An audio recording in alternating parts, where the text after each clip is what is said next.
हाँ तो नमस्कार मित्रों, मैं नितेश पटेल आप सबका एक बार फिर से अपनी यूट्यूब चैनल वेद ऑनलाइन क्लासेस पे स्वागत करता हूँ। आज हम लोग बिहार बोर्ड के क्लास 10th के गणित को फिर से एक बार पढ़ने वाले हैं और इसमें हम लोग आज एक्सरसाइज 2.3 को सॉल्व करेंगे। चैप्टर बनाने से पहले हम लोग जो उसका कंसेप्ट है, जो उसका उसमें जो चीज हम लोग सीखना है या जिसके द्वारा सवाल को सॉल्व करना है, उसको पहले हम लोग यहाँ देख लेते हैं। उसमें हम लोग को सिर्फ एक चीज पढ़ना है, बहुपदों के लिए विभाजन एल्गोरिथम। अब ये विभाजन एल्गोरिथम क्या है, इसका पिछला वीडियो बन चुका है, उसमें यूक्लिड विभाजन प्रमेय का और जो विभाजन एल्गोरिथम की जो थ्योरी है उसको कैसे उसको सेट किया जाता है, कैसे उसको बनाया जाता है, इस सब के बारे में पिछला वीडियो बता दिया गया है। यहाँ हम लोग क्या करेंगे, उसका डायरेक्ट अप्लाई सीखेंगे, ठीक है ना। तो बहुपदों के लिए जो विभाजन एल्गोरिथम ये क्या चीज है, ये हम लोग को ये जानना है। बहुपदों के लिए हम लोग विभाजन एल्गोरिथम को समझ लिए हैं, अब इसका अप्लाई बहुपद में कैसे हो रहा है इसको जानना है। तो बहुपदों के लिए जो विभाजन एल्गोरिथम की जो थ्योरी है, इसमें ये बताता है ना कि अगर दो बहुपद px और gx दिया हुआ है, ये कोई भी घात का बहुपद हो जाएगा, जरूरी नहीं है कि रैखिक होगा या द्विघात होगा, कोई भी चलेगा। अगर दो बहुपद अगर px और gx दिया है, अगर हम gx से अगर हम px में भाग करें तो जैसी बात है कुछ भागफल और कुछ शेषफल मिलेगा। अगर भागफल को हम qx मान लें, शेषफल को हम rx मान लें, तो इस चीज को अगर हम दिखाएं तो इसको हम ऐसे भी दिखा सकते हैं, gx गुणे qx प्लस rx, यहां rx बराबर 0 जब पूरा पूरा कट जाएगा तब, या जो gx का घात है वो rx के घात से ज्यादा होगा, मतलब ये ऐसे। तो ये पूरी जो ये प्रक्रिया है, ये प्रक्रिया जो इसके द्वारा प्राप्त हुई है, इसी को कहेंगे बहुपदों के लिए विभाजन एल्गोरिथम, ठीक है। मतलब कोई अगर पूछे कि बहुपदों के लिए विभाजन एल्गोरिथम क्या है, तो हम सीधे कहेंगे कि अगर दो बहुपद px और gx दिया हुआ है, अगर हम px में gx से भाग करें तो दो अन्य बहुपद qx और rx प्राप्त होते हैं, जिसे हम इस प्रकार लिख सकते हैं, px बराबर gx गुणे qx प्लस rx, rx शेषफल है। अब भाग करेंगे तो या तो पूरा पूरा कट जाएगा या कुछ बचेगा, तो पूरा पूरा कटेगा मतलब शेषफल शून्य हो जाएगा। जब कुछ बचेगा तो बचने की स्थिति में क्या संभव हो सकता है, इसके लिए यहाँ दिखाया गया कि जो rx है, मतलब जो शेषफल का जो घात होगा, मतलब कोई भी वहां बहुपद होगा, रैखिक हो द्विघात हो, लेकिन उसका जो घात होगा वो gx के घात से छोटा होगा, तभी भाग की प्रक्रिया को हम बंद करेंगे। अगर इसका घात अगर इससे ज्यादा हो, अगर rx का घात अगर इस gx से ज्यादा हो तो भाग की प्रक्रिया और आगे चलेगी, लेकिन जब ये छोटा हो जाए इससे तो भाग की प्रक्रिया वहीं पे बंद हो जाती है। तो ये जो पूरी प्रक्रिया है, ये जो बहुपद में जो भाग करके ये निकाला गया फॉर्मूला, इसी को कहेंगे हम बहुपदों के लिए विभाजन एल्गोरिथम। और इसी के प्रयोग करके जितने भी क्वेश्चन दिया हुआ चैप्टर में, वो सारे क्वेश्चन को सॉल्व करना है, ज्यादा कुछ पढ़ना नहीं है, बस डायरेक्ट इसका अप्लाई कर लेना है। तो बारी बारी से एक एक क्वेश्चन को देखा जाए।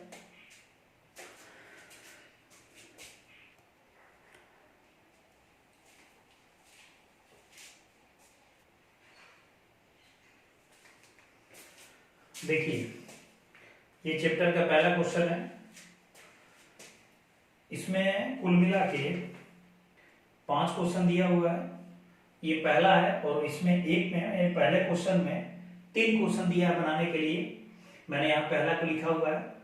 पहला कह रहा है कि विभाजन एल्गोरिथम का प्रयोग करके, विभाजन एल्गोरिथम का प्रयोग करना है, निम्न में px को gx से भाग देने पर भागफल तथा शेषफल ज्ञात करें। मतलब हम लोग को दो चीज निकालना है, एक भागफल निकालना है और एक शेषफल निकालना है। और किसका प्रयोग करके, तो विभाजन एल्गोरिथम का प्रयोग करके px में gx से भाग करना है। तो px इतना है, gx इतना है, तो जो अलजेब्रा का भाग है, बीजगणित का जो हम लोग भाग सीखे हैं, उसी चीज का हम यहाँ इस्तेमाल कर रहे हैं। तो भाग करना है x स्क्वायर माइनस 2 से, x cube minus 3x² plus 5x minus 3, ये हो गया। अब इसको कटाते हैं एक्स स्क्वायर से, तो यहाँ x ले लेते हैं, यानी ये हो जाएगा x³ माइनस 2x ये माइनस, ये प्लस, ये कैंसिल, ये माइनस 3x², इसका यहाँ पे है तो 5 2 7 यानी 7x और माइनस 3। फिर इसको कटाते हैं तो यहाँ कर लेते हैं -3 से, तो हो जाएगा -3x² और माइनस माइनस प्लस, देखिए -2 है -3 है तो माइनस माइनस प्लस, 2 3 है 6, ये प्लस ये माइनस ये फिर कट गया। अब इसका देखा जाए तो ये तो हो जाएगा 7x और हो जाएगा ये -9। क्योंकि अब यहां देखा जाए तो इसमें जो x है, x का जो घात 1 है और यह x का घात 2 है, मतलब इसके घात से इसका घात कम है। जब शेषफल का घात कम आ जाए भाजक से तो भाग की प्रक्रिया रोक देते हैं, मतलब आगे हम नहीं बना पाएंगे। इसीलिए अब यहाँ लिख देंगे, क्या पूछ रहा है, भागफल। तो यहाँ भागफल, और जानते हैं भागफल को हम q से करते हैं, तो यहाँ डायरेक्ट भी लिख सकते हैं। भागफल हो जाएगा x - 3 और तथा ये शेषफल कितना है तो 7x - 9, तो ये हमारा फाइनल आंसर रहा। तो जो बाकी 2 क्वेश्चन है उसको भी सेम इसी तरह बनाना है। 3 क्वेश्चन था, मैंने क्या किया उसमें से एक ही ले लिया और बाकी 2 क्वेश्चन को आप लोग बनाइएगा, कोई दिक्कत नहीं होना चाहिए।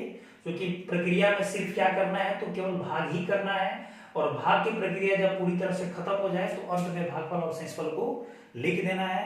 ये काम करके हम क्या कर सकते हैं, बाकी अन्य क्वेश्चन को बना सकते हैं।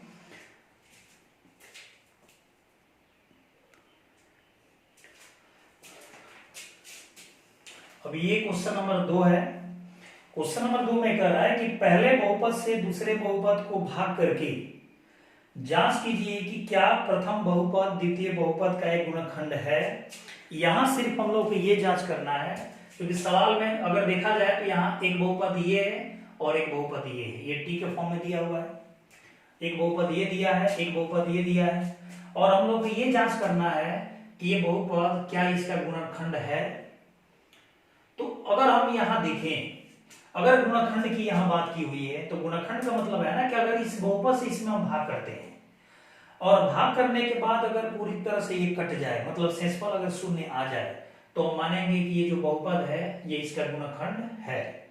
मतलब ये गुणनखंड होना या ना होना किस पे निर्भर करता है, तो शेषफल पे। अगर शेषफल शून्य आएगा तो गुणनखंड होगा, शेषफल शून्य नहीं आएगा तो गुणनखंड नहीं होगा। तो ये हम लोग क्या करना है, जांचना है। इसमें भी क्या किया हुआ है, 3 क्वेश्चन इसमें भी दिया हुआ है, और 3 क्वेश्चन में मैंने ये पहला क्वेश्चन लिया हुआ है। सेम इसी तरह जो बाकी 2 क्वेश्चन है उसको भी हम लोग क्या करेंगे, बना लेंगे। बस उसमें करना है क्या, जांचना है कि फैक्टर है कि नहीं, गुणनखंड है कि नहीं, बस करना है क्या है, भाग कर देना है। तो इतना से इतना में हम क्या कर रहे हैं, भाग कर रहे हैं। मतलब t² - 3 से भाग करना है 2t⁴ + 3t³ - 2t² - 9t - 12। ये मैंने लिख दिया। अब भाग प्रक्रिया, इसको कटाना है तो यहां कर लेते हैं 2t² से 2t⁴ माइनस, अगर इंटू करें इसमें तो हो जाएगा -6t²।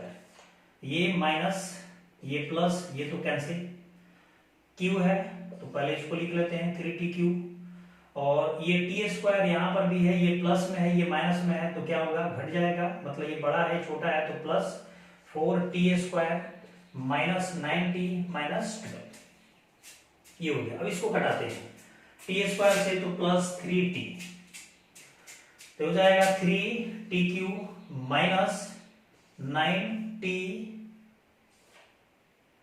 और ये हो जाएगा माइनस ये प्लस ये क्या हुआ, कैंसिल। ये देखें तो 4t² + 9t - 9t कैंसिल, -12 ये चीज। इसको कटाना है, t² से t² है तो हम डायरेक्ट कर लेते हैं +4 से। अगर इसमें गुणा करें तो +4t² माइनस इतना, ये माइनस और ये प्लस, ये कट गया ये भी कट गया, शेषफल क्या मिला, 0 मिला। अब यहां दिखाएंगे कि चूंकि RX RT t के फॉर्म में है तो RT = 0, इसीलिए t² - 3, अगर इसको मान लेते हैं gx, इसको मान लेते हैं px, अगर ये gx है और ये अगर px है, क्योंकि rt बराबर 0 इसीलिए gt, सॉरी ये t के फॉर्म में है तो यहाँ t लेना पड़ेगा, यहाँ pt, मतलब ये gt और ये pt हो गया। इसके पहले x के फॉर्म में था तो gx px लिया गया था, क्योंकि यहाँ t के फॉर्म में है, यहाँ gt और pt का इस्तेमाल करेंगे। तो इतना से मतलब gt से pt में भाग किया गया तो शेषफल शून्य आ गया। इसका मतलब कि gt pt का क्या है, एक गुणनखंड है, तो यहाँ लिख देंगे क्योंकि gt बराबर 0 इसलिए gt pt का एक गुणनखंड है। ये हमारा सॉल्यूशन रहा। इसमें मैंने क्या किया कि एक चीज मैंने ये छोड़ दिया था gt और pt। हम शुरू में क्या करेंगे, मान लेंगे कि माना कि pt बराबर इतना तथा gt बराबर इतना, फिर pt में gt से भाग देने पर ये पूरी प्रक्रिया दिखा देंगे और शेषफल को देखेंगे। मैंने शुरू में ही कहा कि अगर गुणनखंड केवल चेक करना हो तो शेषफल को देखा जाएगा। शेषफल अगर शून्य होगा तो गुणनखंड होगा, शेषफल शून्य नहीं होगा, अगर कुछ प्राप्त हो रहा है तो गुणनखंड नहीं होगा। तो इस तरह से हम क्या कर सकते हैं, बाकी जो अन्य क्वेश्चन है उसको भी हम सॉल्व कर सकते हैं, ठीक है ना। तो इस तरह से ये सवाल बन जाएगा।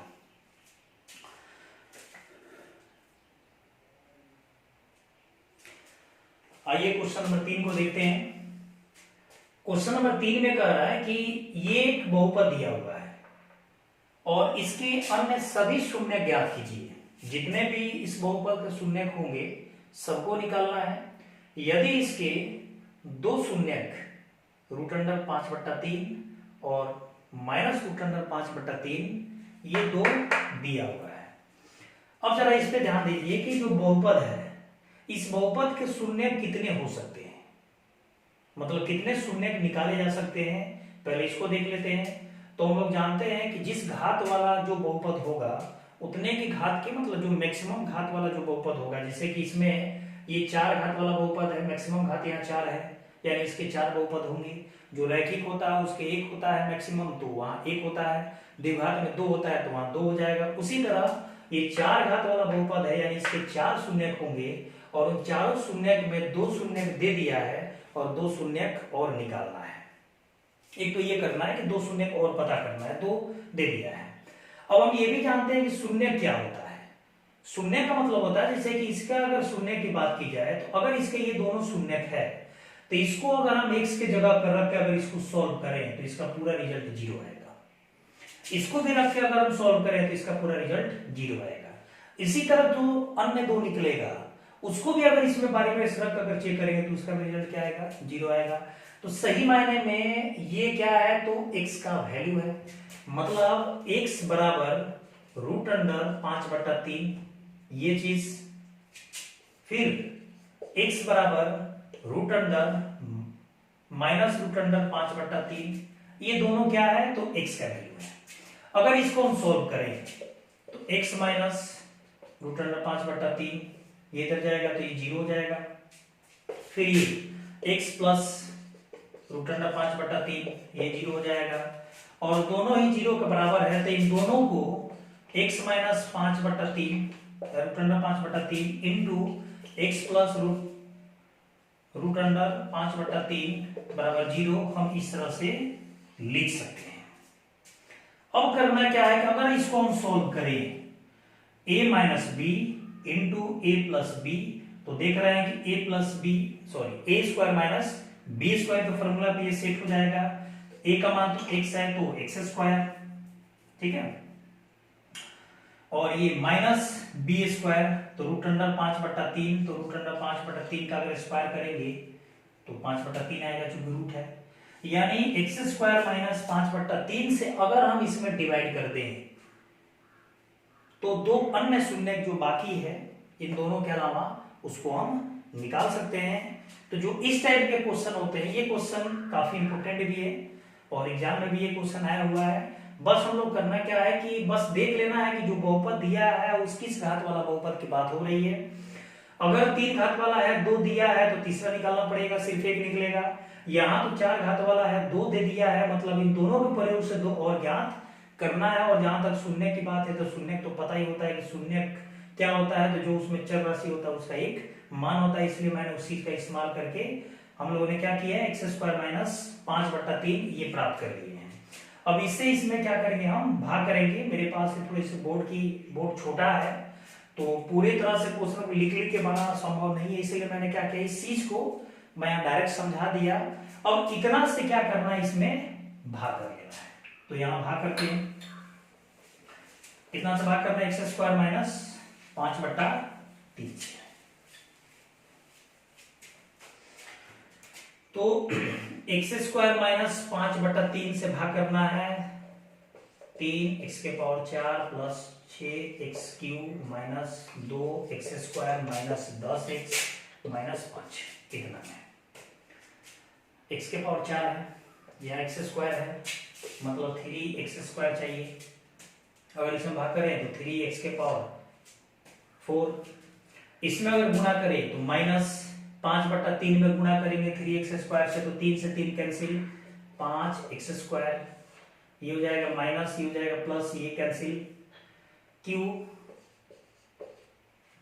प्लस 5x² माइनस 2x², ये दोनों सेम है, इसका जोड़ घटाव करें तो ये plus 3x² minus 10x minus 5, इसको अगर घटाएं तो प्लस 6x हो जाएगा 6x³ माइनस यहाँ, अब 5/3 से फिर गुणा करना है 6x में, तो 3 से तो 6 कटेगा 2 और 2 5 है, तो 5 दूना 10 यानी 10x, ये माइनस, ये प्लस, फिर ये कैंसिल, ये 3x² plus 10x minus 10x cancel, minus 5। अब ये देखें तो यहां कर लेंगे हम प्लस 3 से, तो 3 से करें तो हो जाएगा 3x² और प्लस माइनस माइनस 5/3 से अगर 3 में गुणा करें, 3 3 कैंसिल, केवल बचेगा 5 और ये माइनस, ये प्लस, ये पूरा कट गया, शेष पर क्या मिला, 0। और शेष पर 0 आएगा ही, क्योंकि ये दोनों क्या है, तो इसके शून्यक है, और शून्य क्या होता है, 0 के बराबर होता है। इसीलिए जब भी शून्य को हम चेंज करके कुछ इस तरह से अगर सेट करेंगे, अगर उससे भाग करेंगे तो शेषफल क्या आएगा, 0 आएगा। यहां से हम एक चीज और देख सकते हैं, अगर 0 शेषफल नहीं आता तो हम ये मान लेते हैं कि कहीं ना कहीं हमारा ये सवाल गलत हो गया है, जिसकी वजह से शेषफल 0 नहीं आ रहा है। तो इस तरह से अपने हम जांच भी कर सकते हैं। ये काम है तो कर दिया, शेषफल 0 आ गया। अब इसको देख लेना है, इसको क्या कर लेना, तोड़ लेना है। तो यहां अगर हम देखें तो 3x² प्लस 6x प्लस 3 बराबर 0। आसान करने के लिए 3 कॉमन निकाल लेते हैं, बराबर उधर कर देते हैं, बराबर के उधर, यानी 0 हो जाएगा, यानी x² प्लस 2x प्लस 1 बराबर 0। एक काम हो गया। अगर इसका हम फैक्टर कर लें, ये बीच वाला पद, तो x²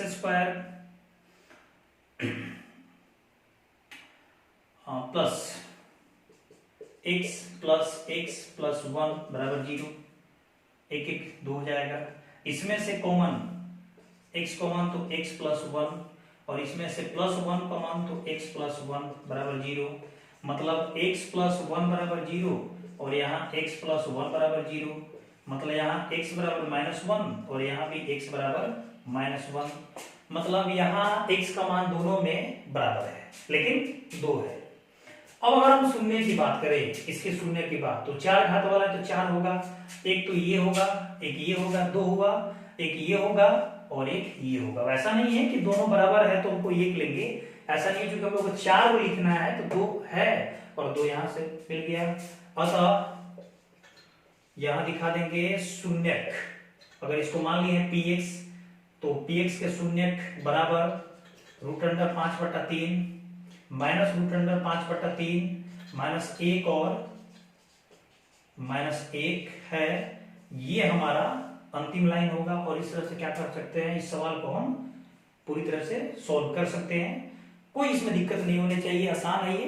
बस करना क्या है, बस इसको देख लेना है किस घात वाला बहुपद है और उसके अनुसार उसको सॉल्व कर लेना है। तो ये क्वेश्चन नंबर 3 है।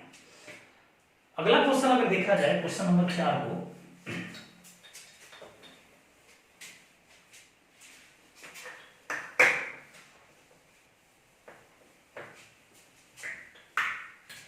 क्वेश्चन नंबर 4,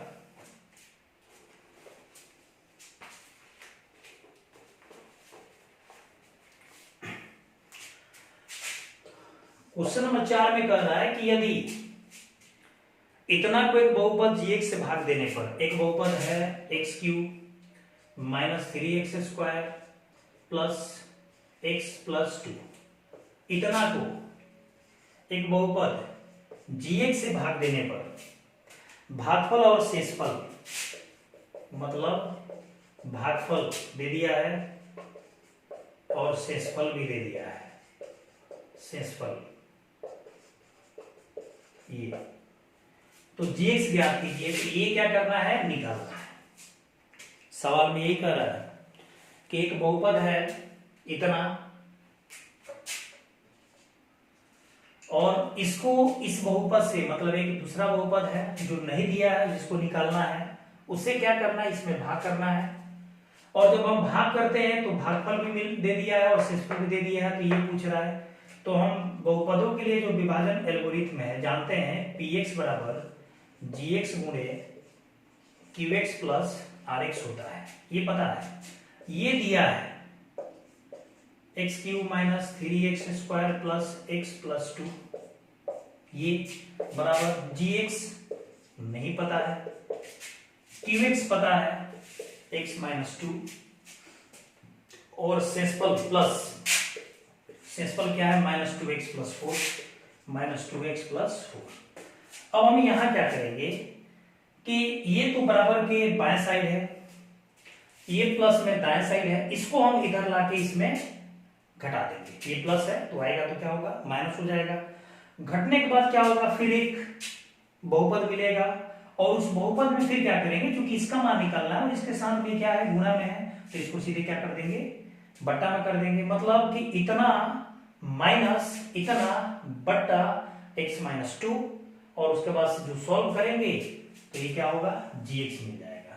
तो इस तरह से हम क्या कर सकते हैं, इस सवाल को सॉल्व कर सकते हैं, कोई दिक्कत नहीं है, आसान सा है। बस ये जो बहुपदों के लिए विभाजन एल्गोरिथम का जो फॉर्मूला है 1 2 3 4, भाज्य बराबर भाज्य गुणे भागफल जोड़ शेष, इन चार में एक समय में अगर 3 को दे तो चौथा हम ज्ञात कर सकते हैं। या इस सवाल में ये दे रखा है, ये दे रखा है, ये दे रखा है, ये पूछा हुआ है, हम आराम से इसको निकाल सकते हैं। तो ये सवाल बन जाना चाहिए। और जो इसका 5वां क्वेश्चन है, 5वां क्वेश्चन कभी भी एग्जाम में आया नहीं है और ये क्वेश्चन थोड़ा सा ज्यादा सोचने वाला क्वेश्चन है, थोड़ा ज्यादा दिमाग लगाना पड़ेगा। तो आप सब इसको ट्राई कर सकते हैं, कोई दिक्कत नहीं है, जो कि एग्जाम में कभी आया नहीं है, ना कभी इस टाइप के सवाल आएंगे, क्योंकि इसके जो आंसर होंगे ना वो अलग अलग आंसर हो सकते हैं। जो भी लड़का अपने दिमाग से सोचेगा उसके अनुसार उसका आंसर वो अपना दे सकता है, डाल सकता है, इसका कोई निश्चित नहीं है। इसीलिए मैं भी इसको सॉल्व करने वाला नहीं हूँ, क्योंकि आने वाला नहीं है। जरूरी होता तो मैं इसको बना भी देता, लेकिन कोई निश्चित नहीं है, कोई जरूरी नहीं, इसलिए मैं इसको छोड़ रहा हूँ। तो बाकी जो 4 क्वेश्चन थे, ये 4 क्वेश्चन इस चैप्टर के लिए इंपोर्टेंट थे। अगर कोई क्वेश्चन इसमें आप सबसे अगर न बने तो आप लोग उस क्वेश्चन को कमेंट बॉक्स में लिख के आप लोग बता सकते हैं, मैं उसको फिर से दूसरे वीडियो में क्या करूंगा, उसको बना के दिखा दूंगा। लेकिन मेरे ख्याल से इतना सारा बताने के बाद कोई क्वेश्चन इसमें ऐसा नहीं है जो नहीं बनेगा। बस करना क्या है कि सही कंसेप्ट का इस्तेमाल करके उसका सही प्रयोग करना है और क्वेश्चन को बना लेना है, ठीक है। तो इस वीडियो में जो एक्सरसाइज 2.3 था इसमें बस इतना ही। अब जो अगला वीडियो हम लोग का होगा उसमें 2 चर वाले हम लोग रैखिक समीकरण जीवनी को समझेंगे, जो बड़ी मजा वाला चीज है और एग्जाम के दृष्टिकोण से सबसे ज्यादा नंबर इसी चैप्टर से क्वेश्चन पूछे जाते हैं नंबर से, और ये इंपोर्टेंट भी होता है। इसलिए इस चैप्टर में बस इतना ही।